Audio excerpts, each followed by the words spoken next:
ब्रिटनमध्ये झालेल्या ताज्या निवडणुकीमध्ये लेबर पक्षानं 400हून अधिक जागा जिंकत संपूर्ण बहुमत मिळवलेलं आहे आणि ब्रिटनमध्ये एका अर्थाने जवळजवळ 15 वर्षांनंतर हे सत्तांतर घडतं आहे.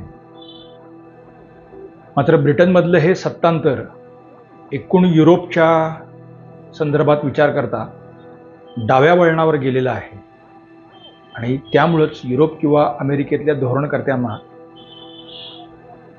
या निकालाचा अर्थ लावणं अवघड होऊन गेलेलं आहे. ब्रिटनचं हे डावं वळण पुढे कोणत्या वळणावर जाणार आहे याविषयी सुद्धा यामुळे आता उत्सुकता आणि साशंकता अशा दोन्ही पातळ्यांवरती आता विचार केला जातो.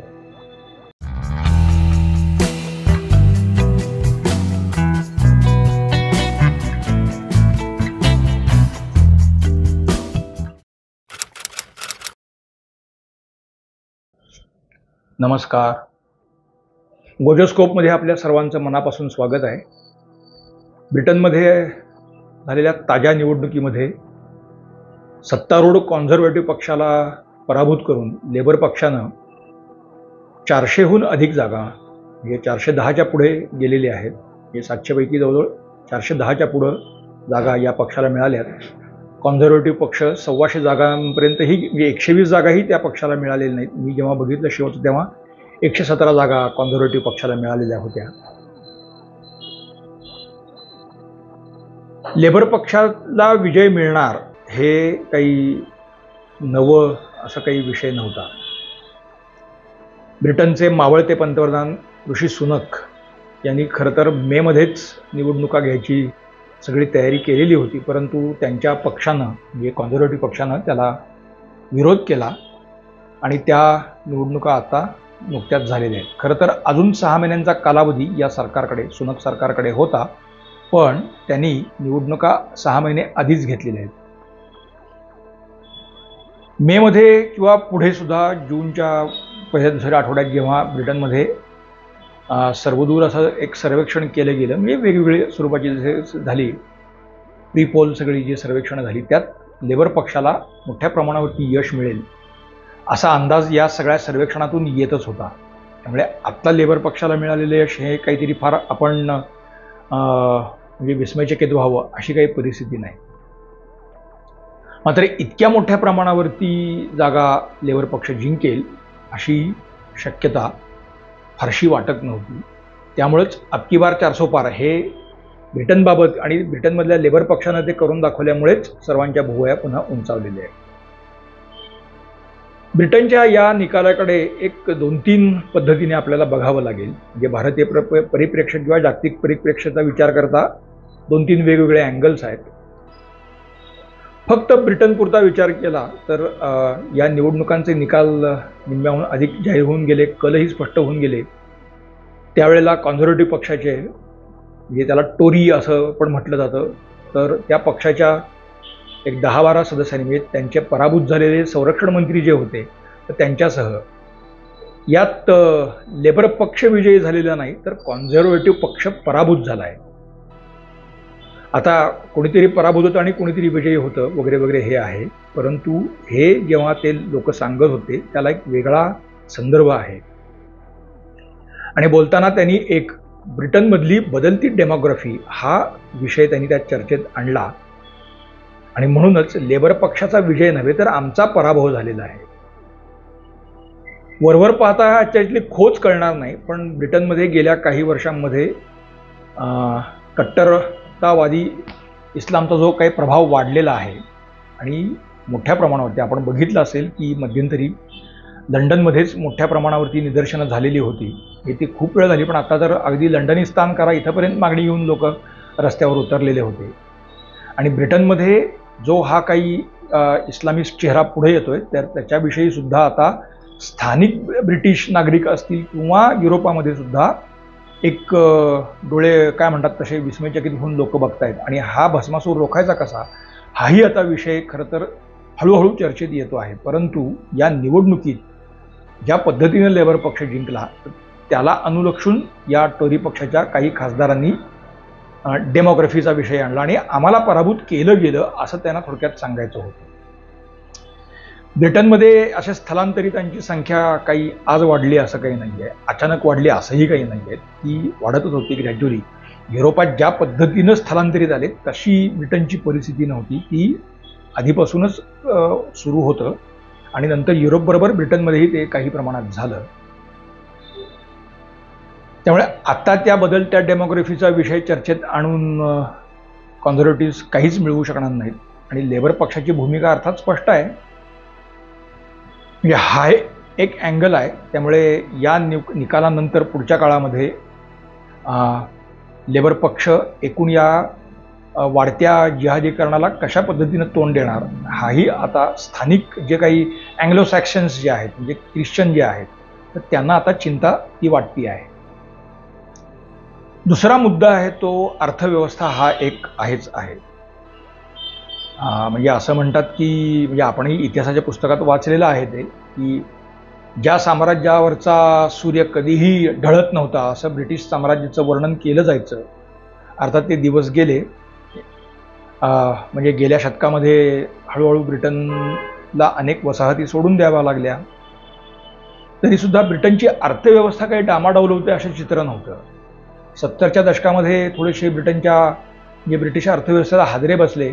77-78च्या सुमारास मार्गारेट थॅचर इथे पंतप्रधान झाल्या आणि त्यांनी ज्या खमकेपणाने सगळे रिफॉर्म्स राबवले, हे पेन्शन संदर्भातले काही बदल असतील किंवा अन्य काही त्यांचे जे बदल आहेत म्हणजे कररचनेतले बदल आहेत, तर असे अनेक क्रांतिकारी निर्णय त्यांनी घेतले आणि ते राबवून दाखवले.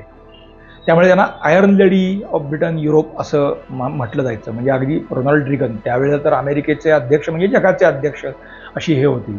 प्रसंगी त्यांनी अमेरिकी अध्यक्षांशी सुद्धा 2 हात करायला मागं पुढं बघितलं नाही, परंतु देशाच्या अर्थव्यवस्थेच्या दृष्टीने आणि राष्ट्रीय सुरक्षिततेच्या दृष्टीनं जी धोरणं राबवली गेलीच पाहिजेत त्याचा आग्रह धरून ती धोरणं त्यांनी राबवून दाखवली. त्यामुळे पुन्हा एकदा जागतिक अर्थकारणामध्ये राजकारणामध्ये ब्रिटनचं स्थान हे बऱ्यापैकी शाबूत राहिलेलं होतं.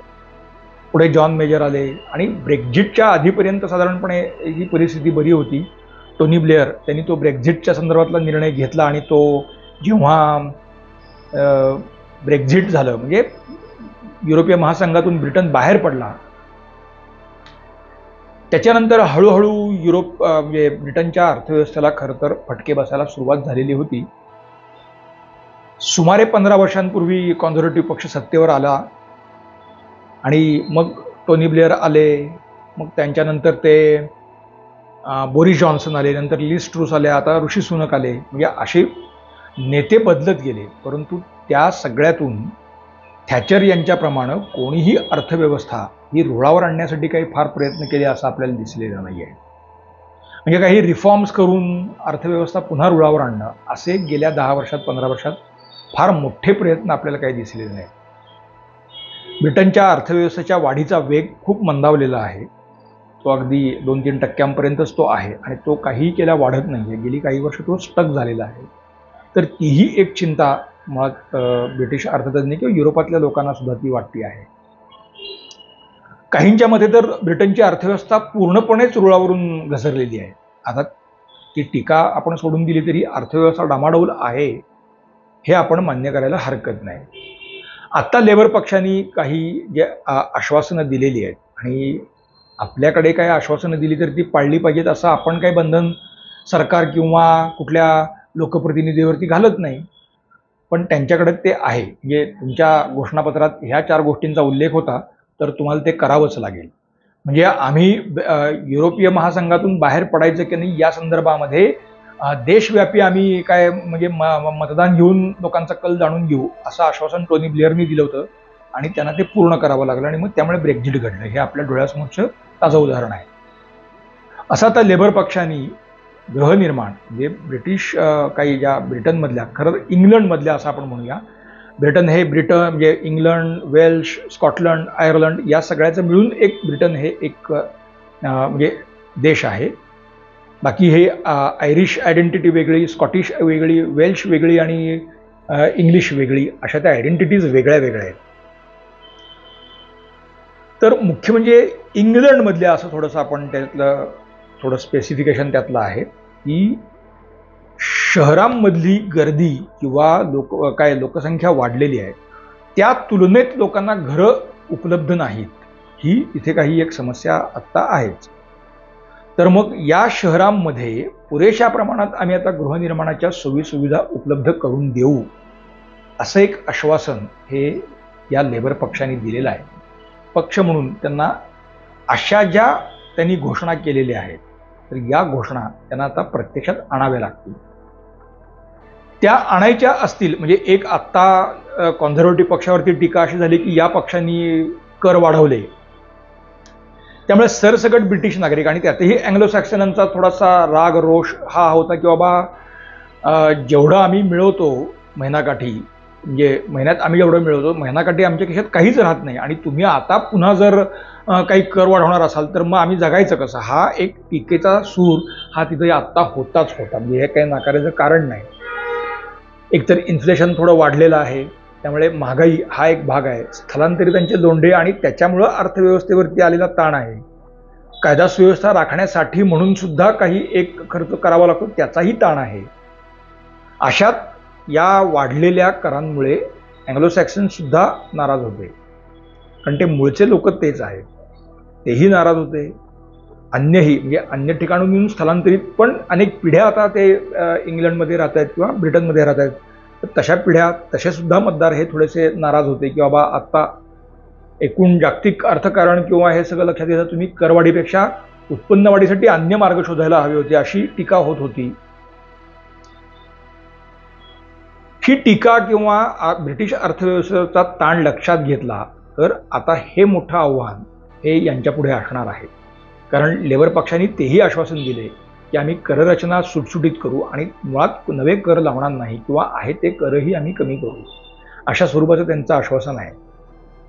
मग एकीकडे सरकारच्या उत्पन्नाचा स्रोत किंवा साधनं मर्यादित राहत असताना गृहनिर्माणासारख्या योजना आम्ही राबवू तर त्याला पैसा हे सरकार आणणार कुठून आहे?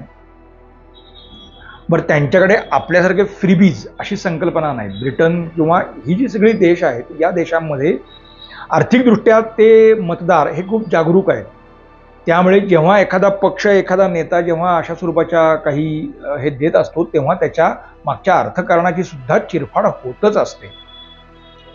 यावेळच्या निवडणुकांमध्ये अशा स्वरूपाच्या आर्थिक विषयांची फार काही चर्चा झाली असं दिसलं नाही आहे. उलट या करवाढीमुळे लोकांचं जीवन कसं अवघड बनतंय अशी टीका चर्चा ही थोडी जास्त झालेली होती.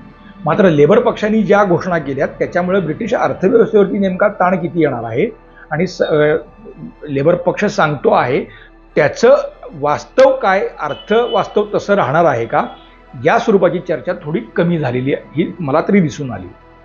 त्यामुळे आता लेबर पक्षासमोरती एक जो मोठा आव्हानाचा भाग असणार आहे तो हा असा की दिलेली ही आश्वासनं त्यांना पूर्ण करावी लागणार आहेत आणि तिथे अर्थकारण हाच सगळ्यात महत्त्वाचा घटक असल्यामुळे आणि आत्ता एकूण युरोपातल्या अर्थव्यवस्था मंदीत आहेत.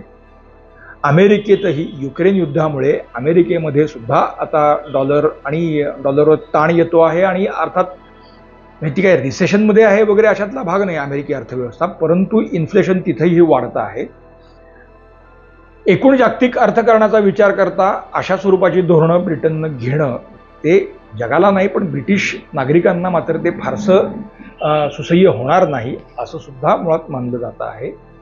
त्यामुळे या सरकार आता जे आगामी सरकार स्टारमेट सरकार जे येईल तर त्याची आर्थिक धोरणं मुळात काय राहणार याच्यावरती सर्वाधिक लक्ष आता ब्रिटिश नागरिकांचं राहील. दुसरं म्हणजे त्यांना हे दिलेली आश्वासनं पूर्णच करावी लागतील. म्हणजे पुढच्या 5 वर्षाच्या काळामध्ये त्यांना ते झालेलं आहे असं काहीतरी तर ते ऑन ग्राउंड ऑन पेपर नाही तर ऑन ग्राउंड ते दाखवावं लागेल.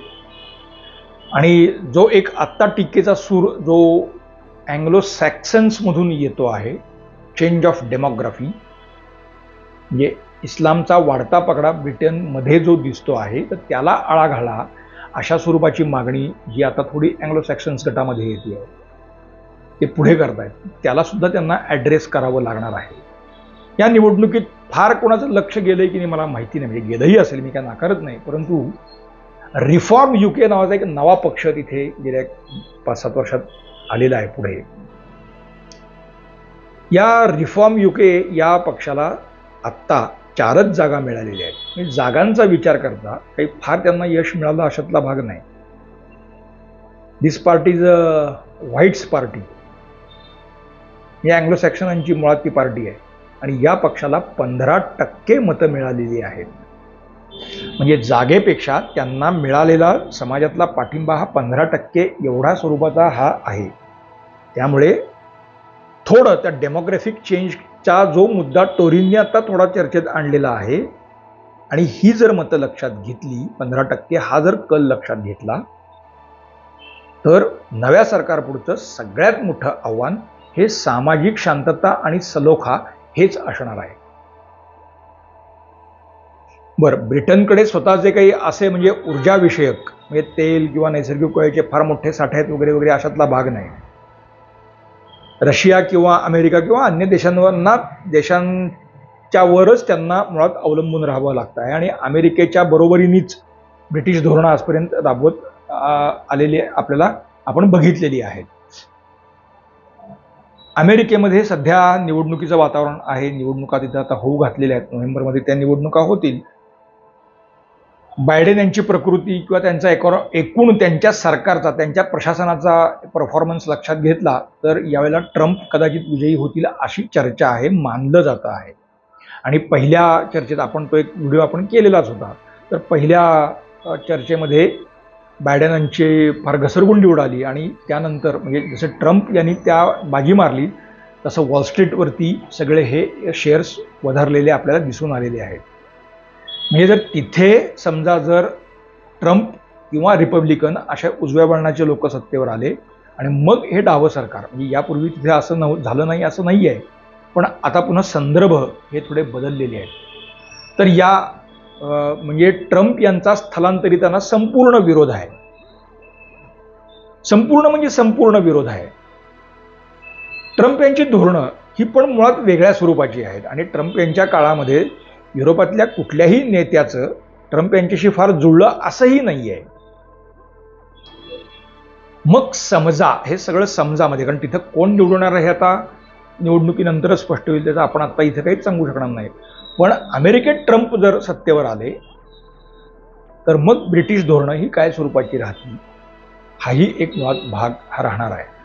आणि सगळ्यात असंच एक मोठं आव्हान एक जे आहे, एकूण जागतिक राजकारणामध्ये, अर्थकारणामध्ये ब्रिटनला एक मानाचं स्थान होतं. म्हणजे थॅचरबाई असतील किंवा नंतर पुढे जॉन मेजर असतील किंवा या लोकांनी ते सगळं सांभाळलं होतं आणि एक ब्रिटिश भूमिका किंवा पोझिशनिंग, तर त्याला जागतिक राजकारणात खूप महत्त्व, मान हा होताच होता. गेल्या 15 वर्षामध्ये ती परिस्थिती राहिलेली नाही. तर नेहमी एक हे असतं आमचं गतवैभव. तर जागतिक राजकारणामध्ये ब्रिटिश पोझिशनिंगला मान मिळवून देणं हा सुद्धा एक आव्हानात्मक भाग हा नव्या सरकारपुढे असणार आहे. त्यामुळे एकीकडे देशांतर्गत सामाजिक शांतता सलोखा, दुसरीकडे अर्थकारण रुळावर आणणं आणि विकासाच्या वाटेनं जाऊन अर्थकारण म्हणजे अर्थव्यवस्था अधिक बळकट करणं आणि त्याच वेळेला एकूण जागतिक राजकारणामध्ये ब्रिटिश पोझिशनिंगला महत्त्व मिळवून देणं, अशा वेगवेगळ्या पातळ्यांवरती या नव्या सरकारला मुळात काम करावं लागणार आहे आणि हे त्यांच्यापुढे आव्हान असणार आहे. डाव्या वळणावरचा ब्रिटन हे आव्हान कसं पेलतो हे आपल्याला पुढच्या काळात बघायला मिळणारच आहे. मित्रांनो, आमचं आजचं विश्लेषण आपल्याला कसं वाटतं आम्हाला आवर्जून सांगा. तुमच्या सूचनांचं स्वागत आहे. लाईक करा, शेअर करा, सबस्क्राईब करा, बेल आयकॉन दाबायला विसरू नका. पाहत रहा गोलस्कोप. धन्यवाद.